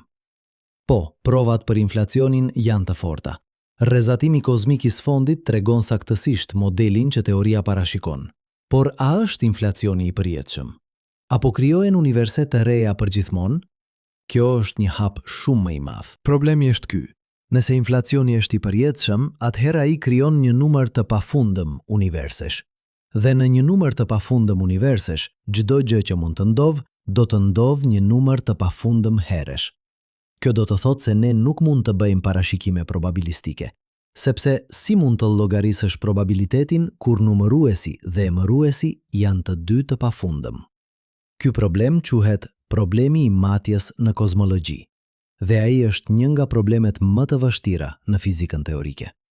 Disa kozmologë kanë propozuar zgjidhje. Ata argumentojnë se ne duhet të peshojmë univers të ndryshme, bazuar në sa të zakonshme janë. Por si përcaktojmë se çfarë është e zakonshme kur kemi një numër të pafundëm shëmbujsh? Të tjerë argumentojnë se problemi tregon se diçka është gabim me teorinë. Ndoshta inflacioni nuk është i përjetshëm, ndoshta ai ndalet në një moment, ndoshta ka vetëm një numër të fundëm universish, edhe pse ai numër është jashtëzakonisht i madh. Por ne nuk e dim. Dhe derisa ta dim, inflacioni i përjetshëm mbetet një hipotezë bukur, por e pa verifikuar. Dhe pastaj ka principin antropik. Po, ai shpjegon pse ligjet e fizikës duken të fine-tuned për jetën. Por a është ky një shpjegim i vërtet? Apo është thjesht një tautologji e sofistikuar? Këtu është problemi. Principi antropik thot se ne jemi në një univers që lejon jetën, sepse ne nuk mund të jemi në një univers që nuk e lejon atë. Kjo është e vërtet. Por a na tregon kjo diçka të re? Disa filozof argumentojnë se jo. Ata thonë se është si të thuash, unë fitova lotarin sepse dikush duhej ta fitonte. Po, kjo është e vërtet, por nuk shpjegon pse ti e fitove atë. Të tjerët argumentojnë se principi antropik është i vlefshëm vetëm nëse multiversi ekziston. Nëse ka vetëm një univers, atëherë fakti që ai lejon jetën është një mrekulli e pabesueshme që kërkon shpjegim. Por nëse ka një numër i pafundëm universish, atëherë nuk është çudi që ne jemi në një që lejon jetën. Kjo është logjike shëndosh. Por ja problemi. Ne nuk mund ta provojmë që multiversi ekziston. Dhe nëse ne përdorim principin antropik për të shpjeguar pse ligjet janë të fine-tuned, dhe pastaj përdorim ligjet e fine-tuned si provë për multiversin, atëherë ne jemi duke arsyetuar në një rreth. Ne po përdorim A për të provuar B dhe B për të provuar A. Kjo nuk është shkencë e mirë. Pra, ku na lë kjo? Na lë me një grup teorish elegante që shpjegojnë shumë, por që nuk mund të testohen plotësisht. Na lë me pyetje të mëdha që mbeten të hapura. Na lë me një kuptim se sa pak ne dim vërtet për natyrën e realitetit. Dhe këtu vjen pjesa që unë dua që ti ta kuptosh vërtet. Kjo pasiguri, kjo mungesë e njohurive, nuk është një dështim, është një ftesë. Shiko, për mijëra vjet, njerëzit kanë menduar se ata e dinin se çfarë ishte realiteti. Ata mendonin se toka ishte qendra e universit. Ata mendonin se yjet ishin drita në një kupë qiellore. Ata mendonin se koha ishte absolut dhe hapësira ishte e palvishme. Dhe çdo herë shkenca ka treguar se ata ishin gabim. Çdo herë realiteti ka rezultuar të jetë më i çuditshëm, më i madh, më i mahnitshëm se sa ata imagjinonin. Pra, pse do të ndalojmë tani? Pse do të mendonim se ne kemi arritur në fund të zbulimit? Teorit që ne kemi sot, mekanika kuantike, relativiteti i përgjithshëm, inflacioni i përjetshëm, janë të mrekullueshme, por ato janë gjithashtu të papërputhshme me njëra tjetrën. Mekanika kuantike nuk funksionon në shkallë kozmike. Relativiteti i përgjithshëm nuk funksionon në shkallë kuantike. Ne kemi nevojë për një teori të re që i bashkon ato, dhe kur ta gjejmë atë teori, ajo ndoshta do të na tregojë se realiteti është edhe më i çuditshëm se sa ne mendojmë tani. Ndoshta multiversi ekziston. Ndoshta jo. Ndoshta ka nivele të realitetit që ne nuk mund t'i imagjinojmë ende. Ndoshta ka dimensione që ne nuk mund t'i perceptojmë. Ndoshta ka forma të vetëdijes që ne nuk mund t'i konceptojmë. Ne thjesht nuk e dim. Por ja çfarë ne dim? Ne dim se universi është i madh, jashtëzakonisht i madh. Universi ynë i dukshëm përmban afërsisht 2 trilion galaksi. Çdo galaksi përmban afërsisht 100 miliard yje. Çdo yll mund të ketë planet. Disa prej atyre planetve mund të kenë jetë. Dhe kjo është vetëm pjesa që ne mund ta shohim. Përtej horizontit ton kozmik mund të ketë shumë më shumë. Ndoshta një numër i pafundëm më shumë. Ne dim se universi është i vjetër, 14 miliard vjet. Koha e mjaftueshme për yjet të lindin dhe të vdesin triliona herë. Koha e mjaftueshme për planetet të formohen dhe të shkatërrohen. Koha e mjaftueshme për jetën të evoluojnë nga molekulat e thjeshta te qenijet komplekse, që mund të pyesin pyetje për origjinën e tyre. Ne dim se universi është i çuditshëm. Grimcat mund të jenë në 2 vende njëkohësisht. Koha ngadalsohet kur ti lëviz shpejt. Hapësira për kulet rreth objekteve masive. Vrim të zeza ekzistojnë ku koha ndalon dhe hapësira bëhet e pafundme. Çdo gjë që ne kemi mësuar për universin na ka treguar se ai nuk funksionon sipas intuicionit ton të përditshëm. Dhe ne dim se ne jemi pjesë e këtij universi. Ne nuk jemi vëzhgues të jashtëm. Ne jemi brenda. Çdo atom në trupin tënd u krijua në zemrën e një ylli që vdiq miliarda vjet më parë. Karboni në ADN-n tënde, kalciumi në kockat e tua, hekuri në gjakun tënd, të gjitha u krijuan në reaksione bërthamore në yje që shpërthyen si supernova. Ti je, fjalë për fjalë, pluhur yjesh. Ti je mënyra që universi po përjeton veten. Kjo nuk është metaforë, kjo është fakt shkencor. Atomet që të përbëjnë ty kanë qenë këtu që nga Big Bang. Ato kanë qenë pjesë e gazrave ndryore, ato kanë qenë pjesë e yjeve, ato kanë qenë pjesë e planetve, ato kanë qenë pjesë e qenieve të tjera të gjalla. Dhe një ditë, ato do t'jenë pjesë e diçkaje tjetër. Ti nuk je një entitet i veçuar. Ti je një model i përkohshëm në një proces të përjetshëm. Dhe kjo na çon te një realizim i fundit më i thellë. Nëse ti je pjesë e universit dhe nëse universi po përjeton veten nëpër ty, atëherë çdo përvojë që ti ke është një përvojë që universi po ka. Çdo mendim që ti mendon është një mendim që universi po mendon.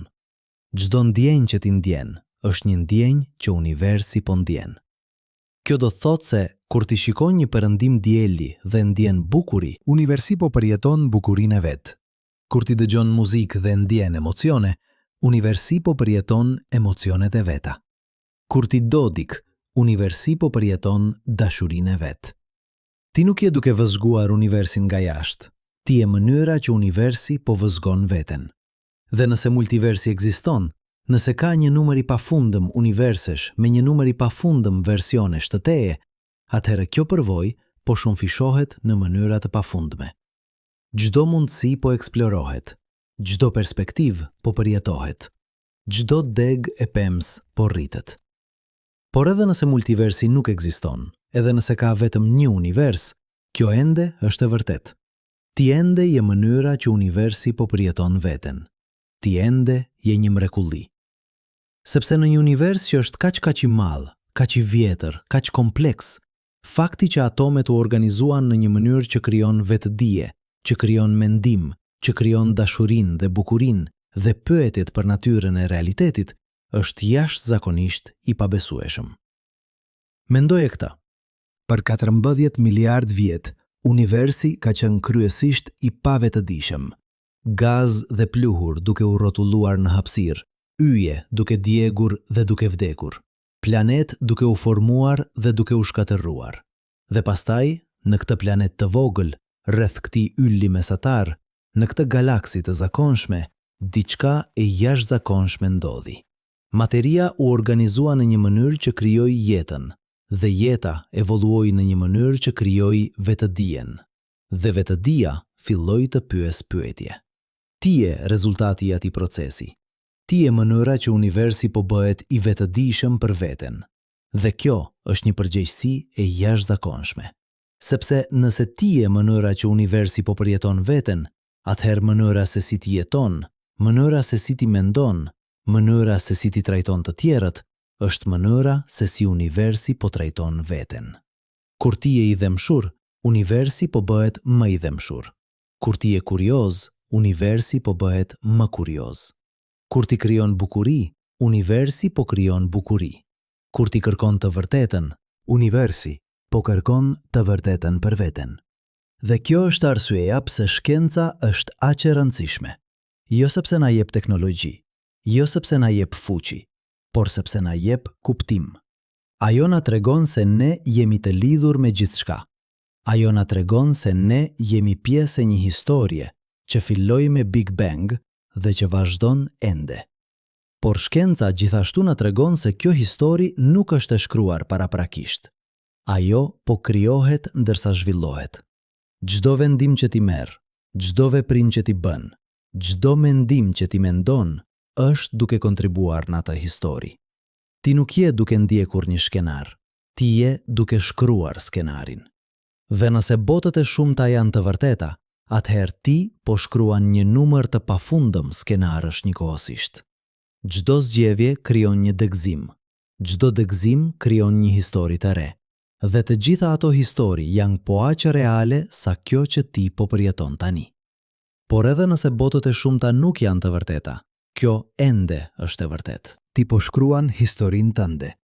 Çdo moment është një mundësi për të zgjedhur. Çdo zgjedhje është një mundësi për të krijuar. Çdo krijim është një mundësi për të kontribuar në evolucionin e vetdijes në univers. Pra, çfarë do të zgjedhësh? Si do ta shkruash historinë tënde? Çfarë lloj vetdije do të kontribuosh në univers? Këto nuk janë pyetje abstrakte. Këto janë pyetjet më praktike që ti mund të bësh, sepse përgjigjet e tyre përcaktojnë se si ti do të jetosh çdo ditë. Ato përcaktojnë se si ti do të trajtosh njerëzit rreth teje. Ato përcaktojnë se çfarë do të krijosh, çfarë do të mësosh, çfarë do të lësh pas. Dhe ja e vërteta e fundit, më e rëndësishmja. Ti nuk duhet të dish të gjitha përgjigjet për të jetuar një jetë kuptimplot. Ti nuk duhet të kuptosh mekanikën kuantike. Ti nuk duhet të dish nëse multiversi ekziston. Ti nuk duhet të zgjidhësh misteret e universit. Ajo që ti duhet të bësh është kjo. Të jesh i pranishëm, të jesh i vetëdijshëm, të jesh kurioz, të jesh i dhembshur, të jesh krijues. Sepse këto janë cilësitë që e bëjnë vetëdijen të vlefshme. Këto janë cilësitë që e bëjnë jetën të vlefshme. Këto janë cilësitë që kontribojnë në evolucionin e universit drejt diçkaje më të madhe. Ne nuk e dim se ku po shkon ky evolucion. Ne nuk e dim se çfarë do të bëhet universi në 1 miliard vjet, në 1 trilion vjet, në një kohë të pafundme. Ndoshta ai do të vazhdojë të zgjerohet përgjithmonë derisa të bëhet i ftohtë dhe i errët. Ndoshta ai do të shembet në veten e tij dhe do të fillojë përsëri. Ndoshta ai do të evoluojë në forma të vetëdijes që ne nuk mund t'i imagjinojmë. Por çfarëdo që të ndodh, ne jemi pjesë e tij. Dhe kjo pjesëmarrje, kjo kontribut, kjo përvojë është ajo që e bën jetën kuptimplot. Jo sepse ne jemi të përjetshëm, jo sepse ne jemi të veçantë, por sepse ne jemi këtu, tani, duke përjetuar këtë moment të jashtëzakonshëm në historinë e universit. Pra, ktheu te pyetja që ne filluam. Kush je ti? A je individi që mendon se je, apo je diçka më e madhe? Përgjigja është të dyja. Ti je individi me kujtimet e tua, me përvojat e tua, me zgjedhjet e tua. Por ti je gjithashtu një shprehje e një procesi kozmik që ka vazhduar për 14 miliard vjet. Ti je një val në oqean. Vala është reale. Ajo ka formën e vet, lëvizjen e vet, historinë e vet. Por ajo është gjithashtu pjesë e oqeanit. Ajo është e bërë nga e njëjta ujë. Ajo ndiqet nga të njëjtat ligje, dhe kur ajo zhduket, uji nuk zhduket. Ai thjesht bëhet pjesë e valve të tjera. Kështu je ti. Ti je një model i përkohshëm në një proces të përjetshëm. Ti je një mënyrë që universi po përjeton veten për një moment të shkurtër në kohën kozmike. Dhe kur ky model zhduket, atomet që të përbëjnë ty do të vazhdojnë. Ato do të bëhen pjesë e diçkaje tjetër. Ato do të kontribuojnë në modele të tjera, në përvojë të tjera, në histori të tjera. Dhe nëse multiversi ekziston, nëse versione të pafundme të teje po jetojnë jetë të pafundme, atëherë kjo është edhe më e vërtet. Ti nuk je vetëm një val, ti je një numër i pafundëm valesh në një numër i pafundëm oqeanesh. Çdo val është unike, çdo val është e çmuar, çdo val kontribuon në bukurinë e përgjithshme të oqeanit. Por edhe nëse multiversi nuk ekziston, kjo ende është e vërtet. Ti ende je një mrekulli. Ti ende je një shprehje e diçkaje më të madhe. Ti ende je mënyra që universi po përjeton veten. Pra, jeto atë plotësisht. Jeto atë me vetdije. Jeto atë me qëllim. Jo sepse ti duhet të provosh diçka, jo sepse ti duhet të arrish diçka, por sepse kjo është ajo që do të thotë të jesh i gjallë. Kjo është ajo që do të thotë të jesh i vetëdijshëm. Kjo është ajo që do të thotë të jesh një pjesë e këtij universi të jashtëzakonshëm. Dhe kur ti shikon natën e yjeve, kur ti mendon për trilionat galaksi, për miliarda vjet të historisë kozmike, për mundësinë e universive të pafundme, mos u ndiej i vogël, mos u ndiej i parëndësishëm. Sepse ti je pjesë e gjithë asaj. Çdo atom në trupin tënd u krijua në një yll. Çdo mendim në mendjen tënde është një mrekulli e evolucionit. Çdo përvojë që ti ke është një përvojë që universi po ka. Ti nuk je duke shikuar universin nga jashtë. Ti je universi duke shikuar veten. Ti je mënyra që 14 miliard vjet të evolucionit kozmik po shprehen në këtë moment, në këtë vend, nëpër këtë vetëdije. Dhe kjo është më e mahnitshme se çdo teori shkencore. Kjo është më e bukur se çdo ekuacion. Kjo është më kuptimplot se çdo shpjegim. Ti je këtu. Ti je tani. Ti je i vetëdijshëm. Dhe kjo është mrekullia më e madhe në të gjithë multiversin. Por tani, le të bëjmë diçka që ndoshta është më e vështira nga të gjitha. Le të pranojmë jo vetëm atë që ne nuk dimë, por atë që ne ndoshta nuk mund të dimë kurrë. Sepse ja një e vërtet që shkenca rrallë e pranon hapur. Mund të ketë pyetje që janë përtej aftësisë son për t'u përgjigjur, jo sepse ne nuk jemi mjaft të zgjuar, jo sepse ne nuk kemi teknologjinë e duhur, por sepse vetë natyra e vetë dijes son, vetë struktura e trurit ton mund të na kufizojë në atë që ne mund të konceptojmë. Mendoje këtë, një miz nuk mund të kuptojë mekanikën kuantike, jo sepse nuk është mjaft e zgjuar për llojin e saj, por sepse truri i saj thjesht nuk është i ndërtuar për të përpunuar koncepte abstrakte. Një qen nuk mund të kuptojë se çfarë është një galaksi, jo sepse është i trash, por sepse koncepti i miliardaje në një strukturë spirale që rrotullohet nëpër hapësirë është përtej kapacitetit të tij kognitiv. Pra, pse do të mendonim se ne, njerëzit, mund të kuptojmë gjithçka? Truri ynë evoluoi për të na ndihmuar të mbijetojmë në savana afrikane. Ai evoluoi për të gjetur ushqim, për të shmangur grabiçarët, për të bashkëpunuar me antarët e tjerë të fisit. Ai nuk evoluoi për të kuptuar mekanikën kuantike. Ai nuk evoluoi për të kuptuar natyrën e kohës. Ai nuk evoluoi për të kuptuar se çfarë është vetëdia. Fakti që ne mund të bëjmë shkencë fare është një mrekulli. Fakti që ekuacionet tona funksionojnë është i mahnitshëm. Por kjo nuk do të thotë se ne mund të arrijmë në fund të gjitha pyetjeve. Mund të ketë nivele të realitetit që janë thjesht përtej kapacitetit ton për t'i konceptuar. Le të shikojmë disa nga këto pyetje të mëdha që mbeten. E para, çfarë është vetëdia? Ne e dim se ajo ekziston. Ti e përjeton atë çdo moment. Por çfarë është ajo?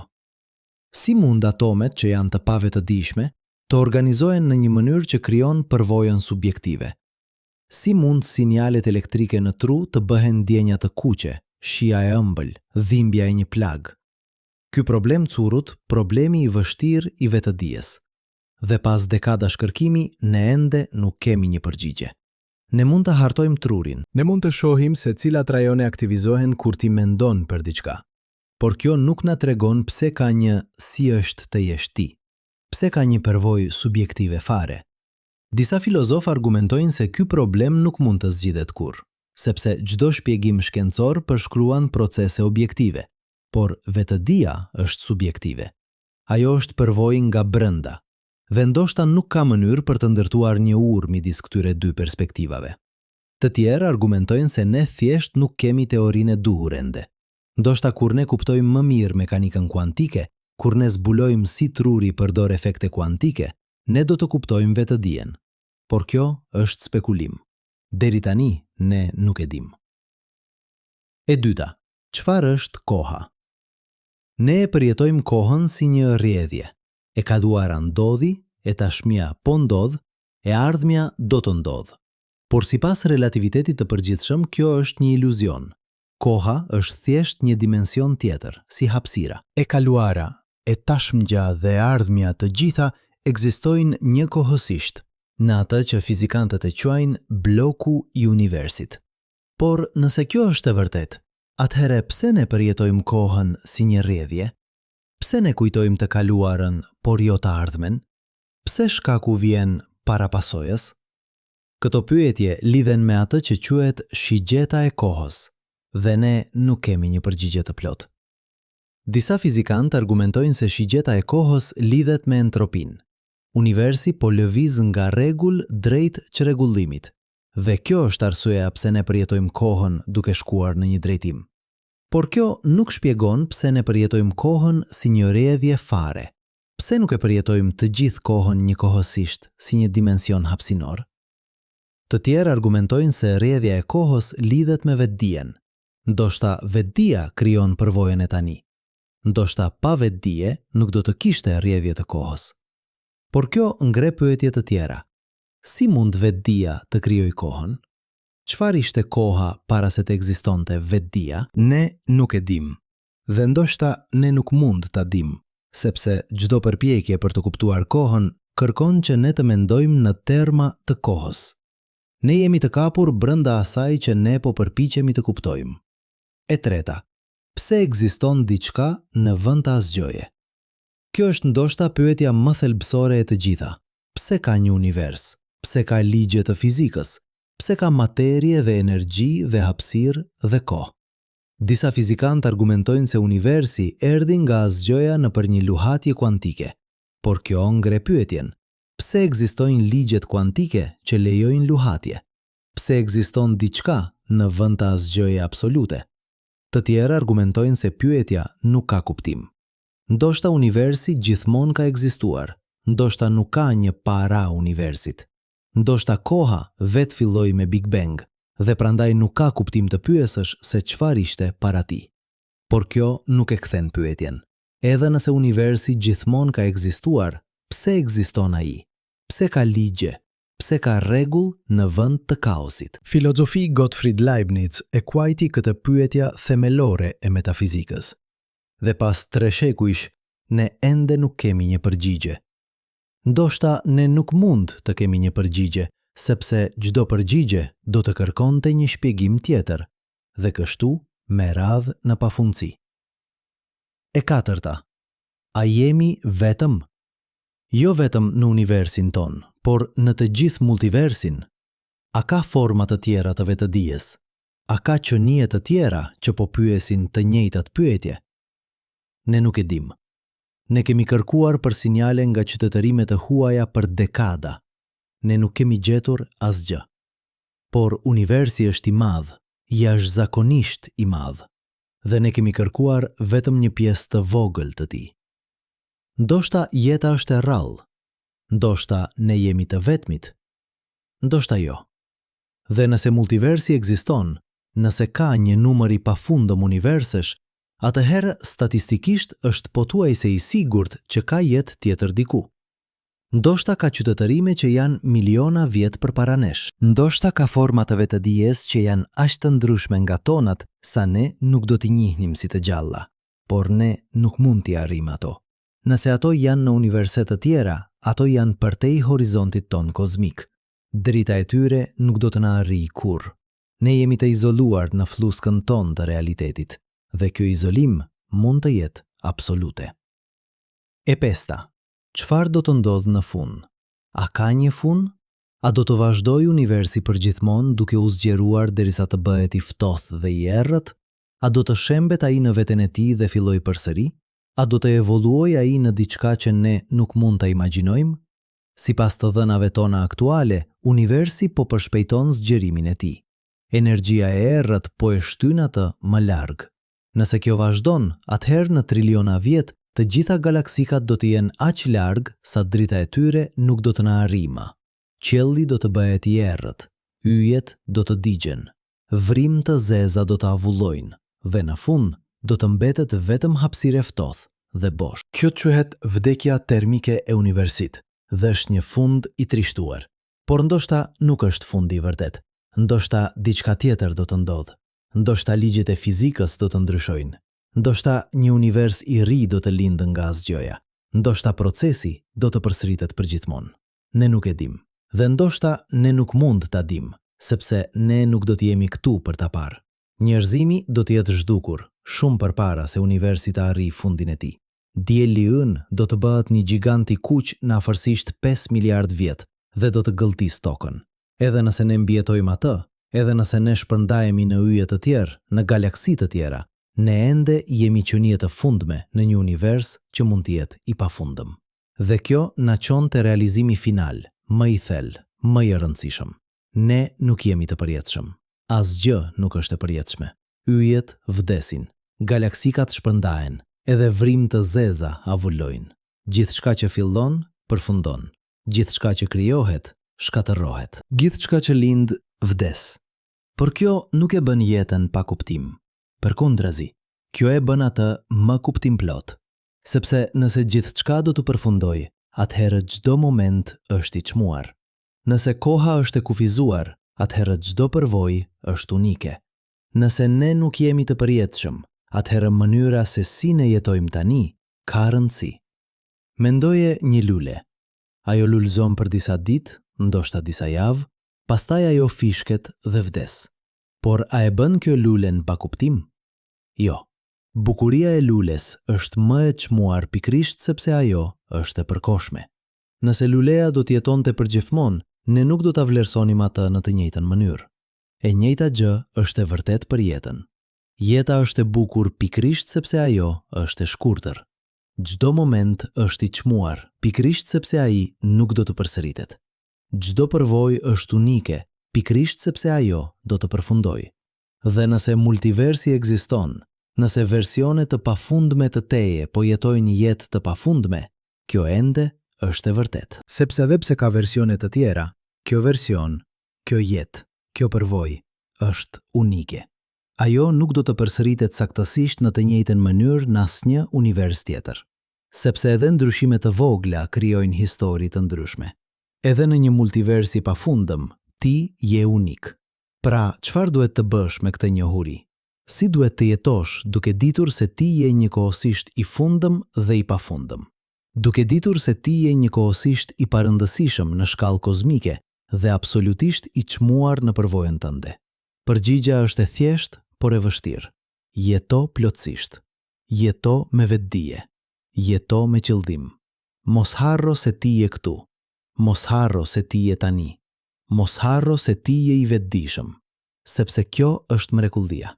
Jo se ti do të jetosh përgjithmonë. Jo se ti je qendra e universit, por se ti je këtu, në këtë moment, duke përjetuar këtë realitet të jashtëzakonshëm. Dhe kur ti ngjehesh i vogël, kur ti shikon yjet dhe mendon për trilionat galaksi, për miliarda vjet të historisë kozmike, për mundësinë e universive të pafundme, kujtoje këtë. Ti je mënyra që gjithë ajo madhështi po përjeton, veten. Ti nuk je duke shikuar universin nga jashtë. Ti je universi, duke shikuar veten. Çdo atom në trupin tënd ka një histori që shtrihet miliarda vjet. Karboni në ADN-ën tënde u krijua në zemrën e një ylli që vdiq para se dielli ynë të lindë. Oksigjeni që ti merr frym u krijua në një supernova që ndriçoi qiellin para se toka të ekzistonte. Hekuri në gjakun tënd u krijua në shpërtimin më të dhunshëm që universi mund të prodhojë. Ti je, fjalë për fjalë, i bërë nga yjet. Ti je mënyra që universi po organizon veten në forma gjithnjë më komplekse. Ti je mënyra që materia po bëhet e vetëdijshme për veten. Dhe nëse kjo nuk është një mrekulli, atëherë asgjë nuk është. Pra, ktheu te pyetja që ne filluam. Ajo pyetje që ndoshta të bëri të klikosh në këtë video. Ajo pyetje që të ka shqetësuar ndoshta që kur ishe fëmijë. Kush je ti vërtet? Tani ti e di përgjigjen, apo të paktën ti e di se përgjigja është më komplekse se sa ti mendonit. Ti nuk je vetëm një individ i izoluar. Ti nuk je vetëm një trup me një emër dhe një histori. Ti je një model i përkohshëm në një proces të përjetshëm. Ti je një val në një oqean kozmik.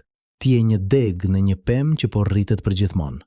Por ti je gjithashtu ti, me kujtimet e tua, me ëndrat e tua, me frikrat dhe shpresat e tua, me dashurinë dhe dhimbjen tënde, me zgjedhjet që ti ke bërë dhe zgjedhjet që ti do të bësh.